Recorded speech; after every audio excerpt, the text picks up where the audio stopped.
이사야 6장 1에서 13절 말씀입니다. 6장. 우시야 왕이 죽던 해에 내가 본즉 주께서 높이 들린 보좌에 앉으셨는데 그의 옷자락은 성전에 가득하였고 스랍들이 모시고 섰는데 각기 6날개가 있어 그 둘로는 자기의 얼굴을 가리었고 그 둘로는 자기의 발을 가리었고 그 둘로는 날며 서로 불러 이르되 거룩하다 거룩하다 거룩하다 만군의 여호와여 그의 영광이 온 땅에 충만하도다 하더라. 이같이 화답하는 자의 소리로 말미암아 문지방의 터가 요동하며 성전에 연기가 충만한지라.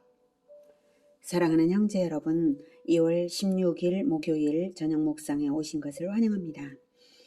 본장은 일종의 삽입장으로서 이사야가 하나님께 소명받던 장면을 회상하고 있습니다. 대체로 선지자들이 자기가 소명받은 기사를 책의 첫머리에 기록하는 것과는 달리 이사야는 이렇게 남유다에 대한 심판을 선포하는 도중에 삽입시키고 있는데요. 지금까지 남유다 심판 선언하고 있었죠. 5장까지. 자, 그런데 도중에 삽입시키고 있는 이유는 아마도 남유다에 대한 하나님의 심판 경고가 너무나도 중차대한 문제였기 때문에 먼저는 남유다 심판 선포를 먼저 어느 정도 하고 나서 소명 사실을 보여줌으로써 이것이 이 말씀의 이 선언의 근원이 하나님이심을 확인시켜주고 또 그 다음의 선언 역시 긴장감 있게 들을 수 있게 하려는 그런 의도라고 봅니다. 1절 우시야 왕이 죽던 해에 내가 본즉 주전 739년경으로 추정이 되고요. 우시야 왕은 약 8년 동안 나병을 앓았기 때문에 아들 요담이 섭정하던 때입니다. 이때는 이사야는 궁중 서기관이었던 사람이고 또 우시야 통치 기간 중에 우시야 왕의 전생의 역사를 기록하는 그러한 활동을 했었는데요. 그것으로 보아서 본장의 소명 사건은 최초로 선지자로 부르심받은 사건이라기보다는 이미 선지자 활동을 하던 중에 큰 영적 체험으로서 소명을 확실시한 사건이라고 봐야 합니다. 이사야가 환상을 보았는데요. 장소는 성전에 있을 때였습니다. 주께서 높이 들린 보좌에 앉으셨는데 그의 옷자락은 성전에 가득하였죠. 구약 성경에도 그리스도께서 현현하시는 것 아시죠? 아마도 이때 이사야가 본 주님은 그리스도 예수님의 모습일 것으로 봅니다. 사도 요한이 말하길 이사야가 본 주의 영광이 그리스도를 가리킨다고 언급했거든요. 요한복음 12장 41절에 이사야가 이렇게 말한 것은 주의 영광을 보고 주를 가리켜 말한 것이라 이렇게 사도 요한이 말했습니다. 이사야가 주의 영광을 보았기 때문에 주를 가리켜 즉 그리스도를 가리켜 이제 말했다 이렇게 했습니다. 그리고 사도 요한 자신이 직접 계시로서 만난 그리스도의 모습에서도 발에 끌리는 옷을 입고 성전에 계셨어요. 요한계시록 1장 12, 13절 제가 읽어드리겠습니다. 몸을 돌이켜 나에게 말한 음성을 알아보려고 돌이킬 때에 7 금촛대를 보았는데 촛대 사이에 인자 같은 이가 발에 끌리는 옷을 입고 가슴에 금띠를 띠고 이렇게 요한계시록 1장 12, 13절에 나와 있습니다. 이렇게 발에 끌리는 옷을 입으신 그리스도를 만났던 요한이기 때문에 이사야가 본 이 성전에 가득한 그 옷자락이 성전에 가득한 이사야가 본 주님이 바로 그리스도이신 것을 바로 요한은 알아볼 수가 있는 거죠. 이렇게 성전에 계시는 즉 하나님의 백성들과 동거하시는 주님은 보좌에 앉으셨으므로 왕이신 모습이고요.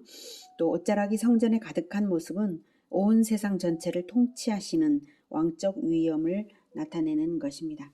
2절 스랍들이 모시고 섰는데 각기 6날개가 있어 그 둘로는 자기의 얼굴을 가리었고 그 둘로는 자기의 발을 가리었고 그 둘로는 날며 스랍은 불같은 자들이라는 뜻이고요. 문자적으로는 거룩하신 하나님을 보필하는 영적 존재 즉 천사들입니다.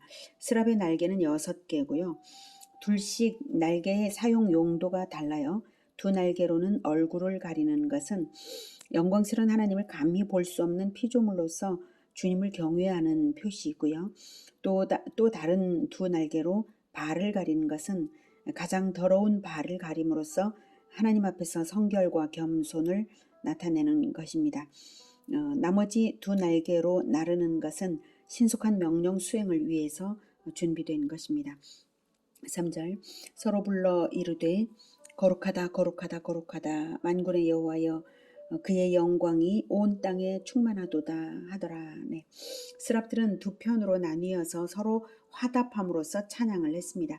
스랍들의 이러한 모습은 모든 피조물의 본분이 어떠해야 하는지를 보여주는 것입니다. 즉 우리는 우리 자신의 인본주의와 이기심을 자제하고 얼굴을 가리는 그러한 모습이죠.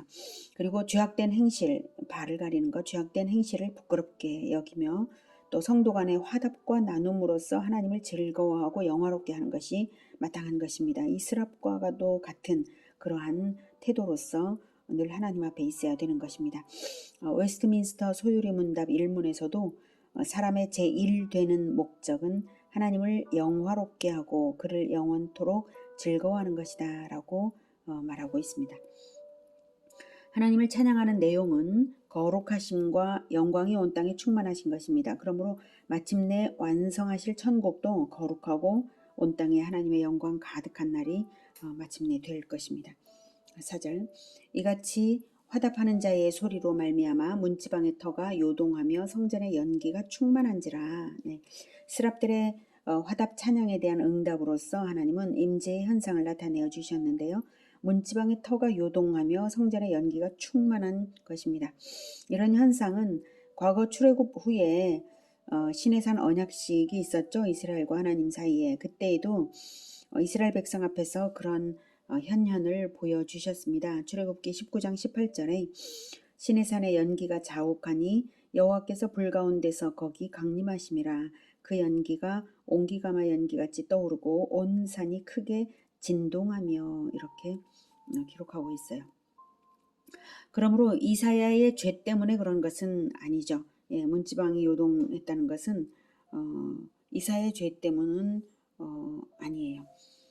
하지만 출애굽 당시 이스라엘도 두려워했던 것처럼 이사야도 두렵지 않을 수 없었습니다. 5절 그때에 내가 말하되 화로다 나여 망하게 되었도다. 나는 입술이 부정한 사람이요 나는 입술이 부정한 백성 중에 거주하면서 만군의 여호와이신 왕을 배웠음이로다 하였더라. 네, 어둑어둑한 곳에 있던 자에게 갑자기 빛이 비추어지면 평소에 깨닫지 못했던 자신의 더러움을 그 빛으로 인해서 알게 되듯이 이사야는 하나님의 영광을 보자 죄인된 자신과 영광스러운 하나님과의 현격한 차이를 깨닫고 두려워하였습니다. 심판주이신 영광의 하나님 앞에서 자신이 온전히 드러날 때 두렵지 않을 수 있는 사람은 아무도 없습니다. 그래서 화로다 나여 망하게 되었도다 라고 절규한 것입니다. 이사야가 깨달은 자신의 실존은 나는 입술이 부정한 사람이다 라는 것입니다. 그리고 또한 나는 입술이 부정한 백성 중에 거주하는 자라는 사실입니다. 입술이 부정한 죄는 인간의 모든 죄를 대표한다고 말할 수 있겠는데요. 왜냐하면 마음속의 모든 더러운 생각이 입술을 통해서 드러나기 때문입니다. 마태복음 15장 18에서 20절에는 예수님께서 바로 마음속에 악한 것들이 있고 그것이 입을 통하여 나온다고 말씀을 하셨습니다. 제가 읽어드리겠습니다. 마태복음 15장 18에서 20절 입에서 나오는 것들은 마음에서 나오나니 이것이야말로 사람을 더럽게 하느니라. 마음에서 나오는 것은 악한 생각과 살인과 간음과 음란과 도둑질과 거짓 증언과 비방이니 이런 것들이 사람을 더럽게 하는 것이요. 이렇게 말씀하셨습니다. 자, 그래서 이사야는 이제 고의적으로 그러지 않았겠지만 그래서 고의성은 없을지라도 자신이 연약한 죄인임을 인정하지 않을 수 없었던 것입니다. 하나님 앞에서 어떠한 작은 죄도 숨길 수 없음을 절감한 그러한 고백입니다. 또한 남유다에 대한 심판을 선언하는 이사야 자신이 이미 남유다에 소속해 있는 바 남유다의 죄로부터 자유로울 수 없음을 인정하며 절규하는 것입니다. 그러니 어떻게 이 만남을 하나님과의 만남을 감당할 수가 있겠는가 하는 탄식이 터져 나왔던 것이죠. 이사야의 탄식에 대한 하나님의 응답은 부정한 입술을 정결케 하시는 것인데요. 6절부터입니다. 그때 그 스랍 중에 하나가 부젓가락으로 제단에서 집은 바 핀 숯을 손에 가지고 내게로 날아와서 그것을 내 입술에 대며 이르되 보라, 이것이 내 입에 닿았으니 내 악이 제하여졌고 내 죄가 사하여졌느니라 하더라. 제단 즉 번제단의 숯불은 번제단에서 드려지는 제사의 효력을 대표한다고 할 수 있겠습니다. 번제단의 불을 가져다가 분향단에서 피워 올리면 하나님께서 그 기도의 향을 받으시는 것으로 보아서 알 수 있죠. 제사법이 철폐된 현대의 우리에게 적용할 때는 번제단의 희생과도 같은 우리 주 그리스도의 영원한 제사인 십자가 보혈의 그 중단 없는 효력으로서 우리가 보혈에 의지하여 회개할 때 하나님께서 제단불을 우리에게 대시며 우리를 정결케 하시는 것이라 말할 수 있겠습니다. 하나님께서 우리에게 보혈을 뿌려주시면서 우리를 정결케 하시는 그것과 동일합니다. 아직 그리스도가 탄생하기 이전인 구약시대에는 제사법으로서 그리스도의 희생제사의 효력을 얻었던 것이니까 제단불로 이사야의 죄가 제하여지고 사하여졌습니다. 하나님의 명령대로 스랍이 수행을 한 것이고요. 8절 내가 또 주의 목소리를 들으니 주께서 이르시되 내가 누구를 보내며 누가 우리를 위하여 갈고 하시니 그때에 내가 이르되 내가 여기 있나이다 나를 보내소서 하였더니 네, 내가 누구를 보내면 누가 우리를 위하여 갈고 이 하나님의 말씀의 뉘앙스 느껴지십니까? 자, 우선 이 말씀에서 알 수 있는 것은 첫째는 하나님의 소명을 받을 자가 희귀하여서 하나님께서 탄식하신다는 것입니다. 둘째로는 우리를 위하여라고 우리라는 복수형으로서 삼위일체로 구원 사역을 하시는 하나님을 나타내고 계십니다. 창세기 1장에서는 성삼위 하나님께서 창조 사역을 함께 하신 것을 나타내어 주셨죠. 창세기 1장 26절에 하나님이 이르시되 우리의 형상을 따라 우리의 모양대로 우리가 사람을 만들고 이렇게 말씀을 하셨잖아요. 자, 여기서는 구원 사역에 협력되신 성삼위이십니다. 그러나 탄식조의 음성으로 말씀을 하시면서 누가 우리를 위하여 갈고라고 하십니다. 성삼위 하나님의 협력이 있지만 인간의 협력, 인간의 동역까지 반드시 필요하다는 것을 알 수 있게 하는 부분입니다. 하나님께서 구원 사역을 하시지만 인간을 통하여서 하시는 것이죠. 그래서 누가 우리를 위하여 갈고 탄식하시는데 탄식주의 음성을 이사야에게 들려주시는 이유가 무엇이겠습니까?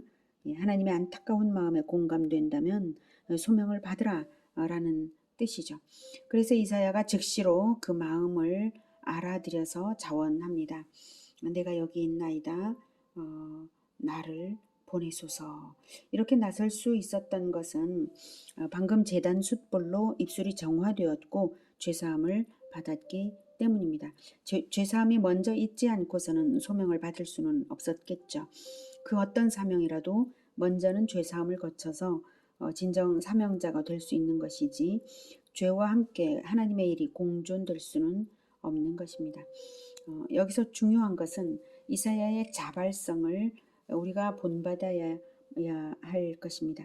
하나님께서 늘 이렇게 소명을 받을 자를 기다리신다는 것을 예수님도 이렇게 말씀을 하셨죠. 누가복음 10장 1, 2절에서 그 후에 주께서 따로 70인을 세우사 친히 가시려는 각 동네와 각 지역으로 둘씩 앞서 보내시며 이르시되 추수할 것은 많되 일꾼이 적으니 그러므로 추수하는 주인에게 청하여 추수할 일꾼들을 보내주소서 하라.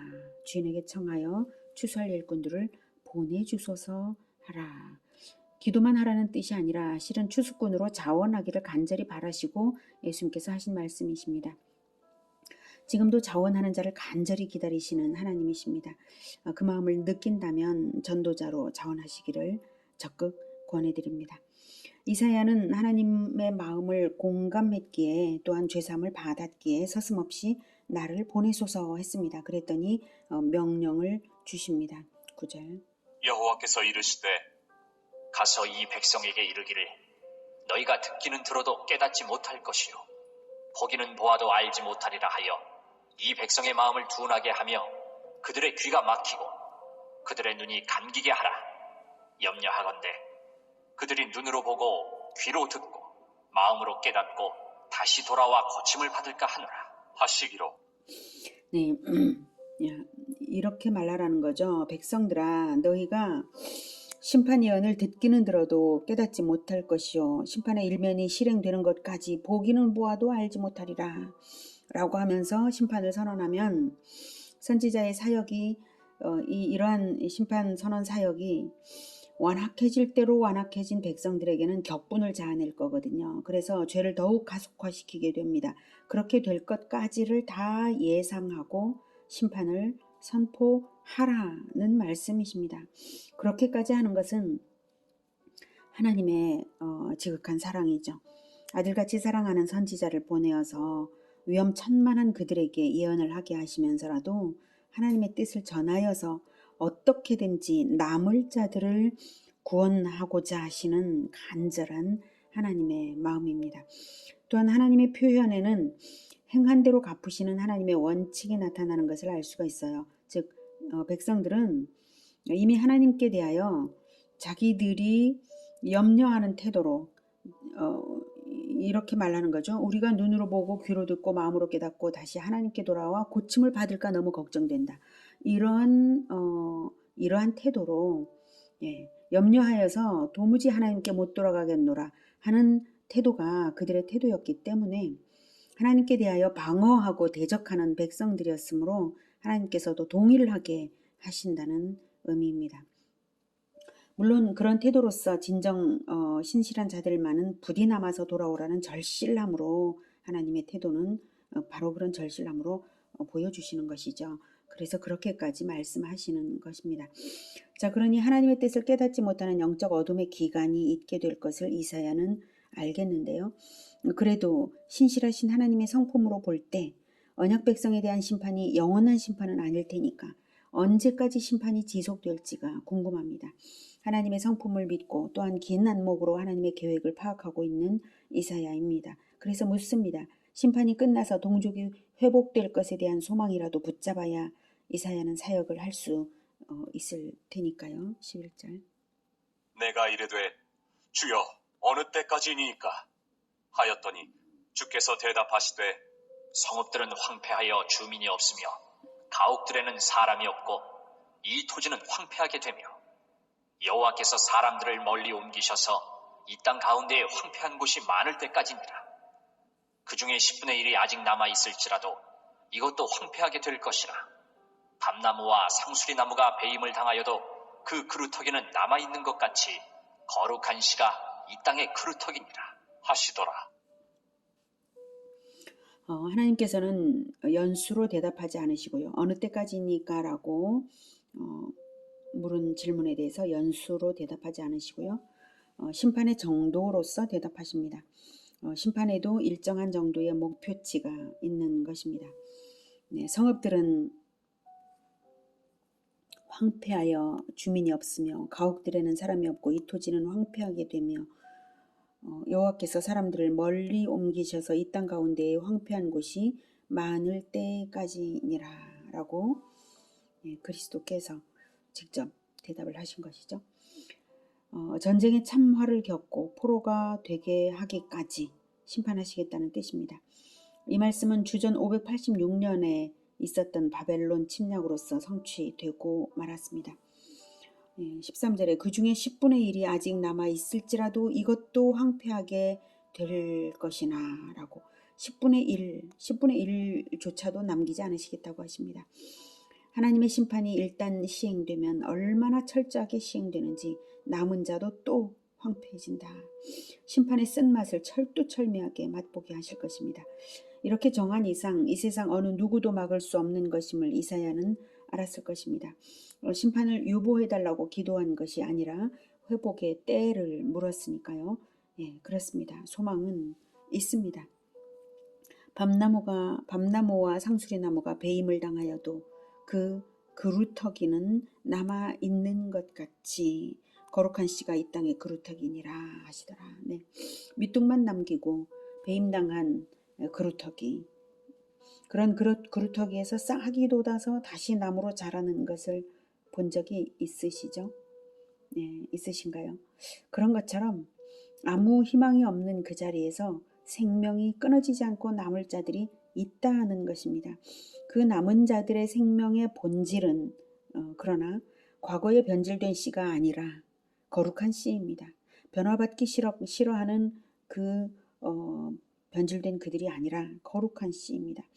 성경에서 씨는 말씀의 진리이고 또한 하나님의 독생자이신 그리스도가 바로 하나님의 씨라는 사실에서 볼 때 거룩한 씨가 이 땅에 그루터기니라 이 말씀은 그리스도의 법도를 가진 사람들, 그 남은 자들이 있다는 것입니다. 그들을 생명으로 남게 하는 힘은 그들 안에 굳건하게 지켜낸 그리스도의 법도라는 뜻입니다. 그리고 그렇게 남은 자들을 통하여서 그리스도가 오시고 그리스도의 나라가 시작될 것을 내다보게 하시는 소망을 주시고 계십니다.